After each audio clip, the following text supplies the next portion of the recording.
উত্তৰ গুৱাহাটীত বৃহৎ ভেলাঘৰ নিৰ্মাণ। ৰাজ্যৰ অন্যান্য প্ৰান্তৰ লগতে উত্তৰ গুৱাহাটীতো চলিছে উৰুকাৰ প্ৰস্তুতি।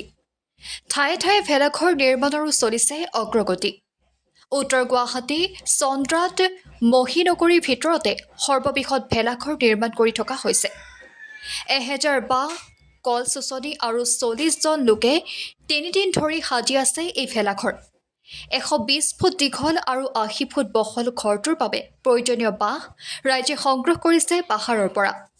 শতামপুৰুষীয়া পৰম্পৰাৰে উৰুকাৰ নিশা 120টা পৰিয়ালৰ প্ৰায় 400 জন মানুহে সমূহীয়াভাৱে ভোজ খাব এই ভেলাঘৰত। শনিবাৰে নিৰ্মাণ সম্পূৰ্ণ কৰিবলগীয়া ভেলাঘৰৰ ভিতৰত থাকিব ৰান্ধনীশাল, অতিথিশাল, ৰংগশালা। ব্যঞ্জনৰ ভিতৰত থাকিব 4টা খাহী ছাগলী, 60 কেজি লোকেল ভকুৱা মাছ আৰু থলুৱা বিবিধ ব্যঞ্জন। লোৱাৰ আছাম ব্যুৰো পংকজ নাথৰ ৰিপৰ্ট, ৰাইজৰ বাৰ্তা।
আমাৰ ইয়াতে আমাৰ মোটামুটি গাঁৱত আমাৰ 120 ঘৰৰ পৰিয়াল আছো আমি।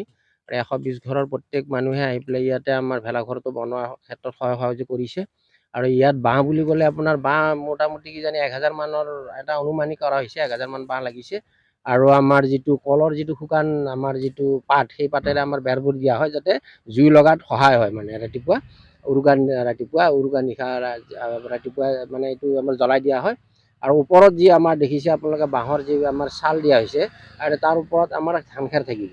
প্ৰত্যেক ঘৰৰ পৰা ধান খেৰ উঠোৱা হয়, আনি পেলাই আমি ধান খেৰ ওপৰত জাপি দিওঁ, দি পেলাই যাতে নিয়ৰ নপৰে, ৰাতি যাতে মানে ভোগ ভাত খোৱাত যাতে ৰাইজৰ অসুবিধা নহয়, ঠিক তেনেকুৱা এটা ব্যৱস্থাৰে আমি এইখিনি কৰা হৈছে। ইতিমধ্যে আমাৰ 2 দিন ইয়াত কাম কৰা হ'ল, আৰু নিশ্চয় আৰু এদিন হয়তো লাগিব আমাক কামখিনি সম্পূৰ্ণ কৰাৰ বাবে।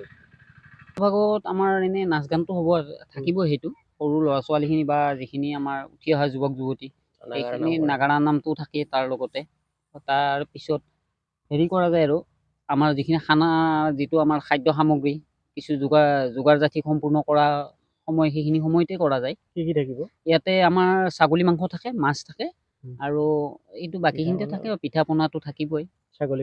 ছাগলী আপোনাৰ 5টা মান হ'ব এইবাৰ। মাছটো আমাৰ 60-70 কেজি লাগিব। লোকেল